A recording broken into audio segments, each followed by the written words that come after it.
সকাল মেয়ের টিফিনে ব্রেড বাটার তৈরি করে দিয়েই বেরিয়ে পড়েছিলাম ওকে নিয়ে স্কুলের পথে।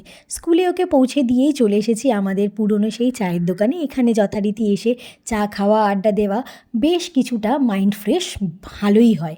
তারপরেই গাড়িতে তেল ভরতে চলে গিয়েছিলাম আমরা একটু সরোবরের দিকে। সরোবরে যাওয়ার পথেই এই ফ্লাইওভারটায় দাঁড়িয়ে পড়লাম।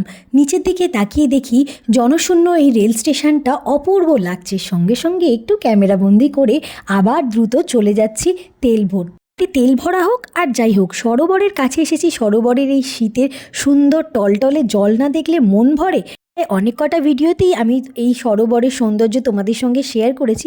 আজকে তাই সেই অর্থে আমি শেয়ার করতে পারলাম না, কারণ এখানে বেশি সময় আমি থাকতে পারিনি। সেই আবার সোনাইয়ের স্কুল ছুটি হয়ে যাবে, দ্রুত চলে যাওয়ার তারা। কিন্তু কিছুক্ষণ যতক্ষণ আমি ছিলাম ততক্ষণ কিন্তু প্রাণ ভরে এর সৌন্দর্য আমি আস্বাদ করেছি। আর বেশ ভালো লেগেছে, বেশ কিছুটা মাইন্ড ফ্রেশ করেছি।